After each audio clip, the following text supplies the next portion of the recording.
Selamat pagi pemirsa, UBM TV kembali hadir menjumpai Anda dengan informasi teraktual dan menarik. Bersama saya Eliezer Arwidodo, inilah selengkapnya. Gempa magnitudo 5,4 mengguncang Kabupaten Administrasi Kepulauan Seribu, DKI Jakarta pada Rabu 15 Mei 2024 sekira pukul 16.42 waktu Indonesia Barat. Hal itu turut dikonfirmasi oleh Badan Meteorologi, Klimatologi, dan Geofisika atau BMKG di akun media sosialnya X @info_bmkg. Dijelaskan oleh BMKG, gempa tersebut tidak berpotensi tsunami. BMKG melaporkan pusat gempa berada pada kedalaman 264 km.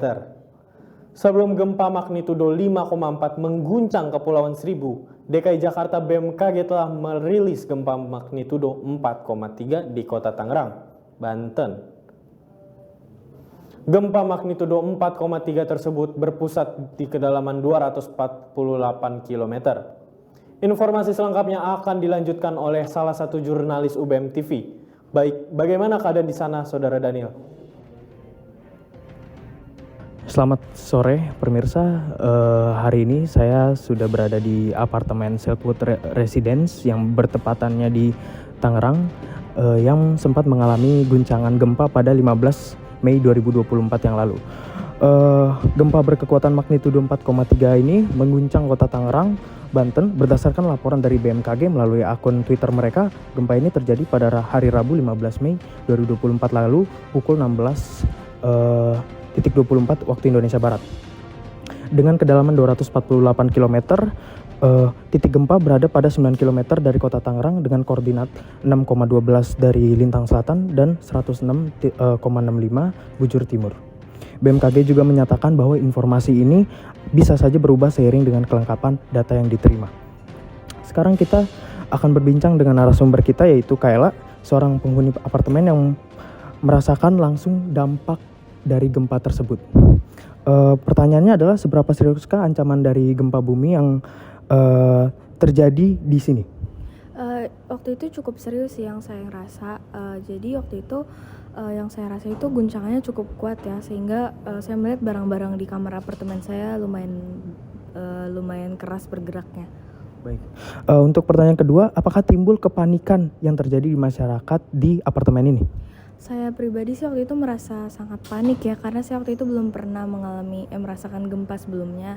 Nah waktu itu saya juga lihat dari tetangga-tetangga saya itu lumayan panik, sampai waktu itu kita sempat bingung cara evakuasinya bagaimana, tapi akhirnya kita telah melakukan evakuasi. Baik. Lalu bagaimana masyarakat di sini mengantisipasi bila terjadi gempa susulan atau mungkin gempa yang akan terjadi apabila mereka berada di lantai yang sangat tinggi? Di sini biasanya ada notifikasi ya kalau mau terjadi bencana kayak kebakaran atau gempa dan sebagainya macamnya. Nah waktu itu tuh sempat ada notifikasi, tapi mungkin kurang banyak yang dengar ya, sampai mereka ngerasa ada guncangan yang cukup keras.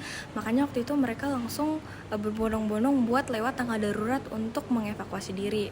Waktu itu sempat ramai banget dan akhirnya kita memutuskan buat evakuasi ke lantai ground, lantai bawah, dan itu cukup lumayan ramai sih waktu itu. Baik, terima kasih Kayla. Dari penjelasan tersebut kita dapat melihat bahwa situasi di kota Tangerang memerlukan kewaspadaan dari masyarakat serta kesiapan dari pihak berwenang untuk mengantisipasi segala kemungkinan. Demikian laporan langsung dari kota Tangerang. Terus ikuti perkembangan terbaru hanya di UBM TV. Kembali ke studio. Terima kasih Eliezer. Baik pemirsa, sampai berita ini ditayangkan pada Rabu 19 Juni 2024 sekira pukul 17.10 waktu Indonesia Barat. UBM TV masih terus mencari perkembangan informasi terkait gempa yang terjadi. Baik pemirsa, kita berpaling ke informasi selanjutnya.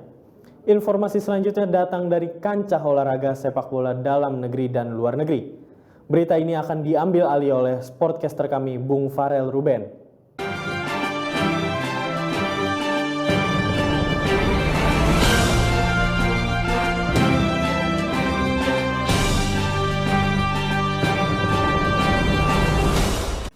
Selamat sore pemirsa, salam olahraga. Kembali lagi di segmen olahraga, tempat kami menyajikan berita terkini dari dunia sepak bola. Pagi ini kita akan membahas kabar gembira dari berbagai penjuru lapangan hijau. Mari kita mulai dengan berita dari tanah air. Kabar gembira datang dari Liga 1 Indonesia. Persib Bandung berhasil menjuarai Liga setelah melalui musim yang penuh tantangan. Dalam pertandingan terakhir yang digelar di Stadion Gelora Bandung Lautan Api, Persib mengalahkan lawan berat mereka dengan skor 2-1. Kemenangan ini memastikan posisi Persib di puncak klasemen dan membawa mereka meraih gelar juara di Liga 1. Para pemain, pelatih, supporter merayakan kemenangan dengan penuh sukacita. Dari Indonesia, kita beralih ke Inggris. Kabar kemenangan datang dari Manchester United yang berhasil menjuarai FA Cup di final yang berlangsung di Wembley Stadium. Manchester United menunjukkan performa yang luar biasa dengan mengalahkan lawan mereka dengan skor 2-1. Gol-gol dari Alejandro Garnacho pada menit ke-30 dan Maino di menit ke-39 memastikan kemenangan Manchester United. Kemenangan ini merupakan pencapaian yang sangat besar bagi tim asuhan Erik ten Hag. Tidak hanya Manchester United, rival sekota mereka Manchester City juga meraih kesuksesan besar. Manchester City berhasil menjuarai Premier League musim ini. Di bawah asuhan Pep Guardiola, City tampil konsisten di sepanjang musim dan mengakhiri kompetisi di posisi teratas klasemen. Gelar ini semakin pertegas dominasi Manchester City di Liga Inggris dalam beberapa tahun terakhir. Selamat untuk Manchester City. Terakhir, kita menuju ke benua Eropa. Real Madrid berhasil menjuarai UEFA Champions League setelah mengalahkan lawan mereka di final yang berlangsung di Wembley Stadium, sama seperti Manchester United. Gol dari Dani Carvajal pada menit ke-74 dan Vinicius Junior pada menit ke-84 memastikan kemenangan Real Madrid atas tim asal Jerman Borussia Dortmund. Dengan kemenangan ini, Real Madrid memperpanjang rekor mereka sebagai klub dengan gelar Champions League terbanyak, yakni ke-15. Terima kasih, itu berita olahraga terbaru untuk Anda. Tetaplah bersama kami untuk mendapatkan update-update terkini dari dunia sepak bola dan olahraga lainnya. Sampai jumpa. Terima kasih. Salam olahraga, kembali ke Eliezer.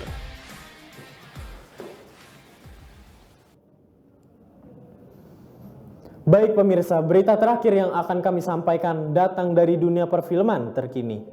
Yang kami ambil dari film bertema keluarga, film How to Make Millions Before Grandma Dies yang disutradarai oleh Pat Bonitipat, yang membuat penonton menjadi merasa emosional. Selengkapnya akan disampaikan oleh salah satu jurnalis UBM TV. Baik Aditya. Baik, terima kasih Eliezer. Saya melanjutkan dari studio. Selamat sore pemirsa, bersama saya Aditya Artanto Arifin dalam segmen Soft News kita hari ini. Saya sudah berada di bioskop XX1 Alam Sutra untuk melaporkan film terbaru yaitu How to Make Millions Before Grandma Dies. Saat ini saya sudah berada di bioskop XX1 Alam Sutra pada pukul 16.05 waktu Indonesia bagian Barat, di mana film ini baru saja dirilis 2-3 minggu yang lalu. Film How to Make Millions Before Grandma Dies adalah sebuah komedi keluarga yang mengisahkan perjalanan seorang cucu untuk membuat nenek bangga dengan cara yang tidak terduga, yaitu menjadi jutawan sebelum neneknya meninggal dunia. Saya juga sempat berbincang dengan penonton yang baru saja menyaksikan film ini.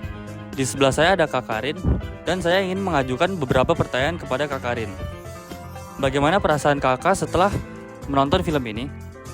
Karena filmnya dari awal juga sebenarnya ceritanya seru dan bikin ketawa, tapi lama-lama tuh bikin sedih karena ya emang di akhirannya kan neneknya meninggal.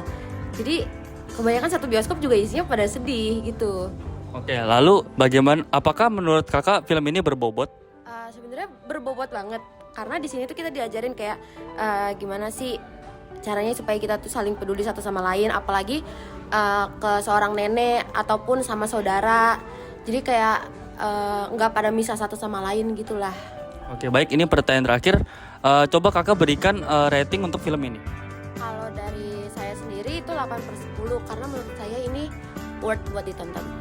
Baik, terima kasih Kak Karin sudah menjawab pertanyaan saya. Sejak penayangan, film ini memberikan respon positif kepada orang-orang yang baru saja menonton film ini.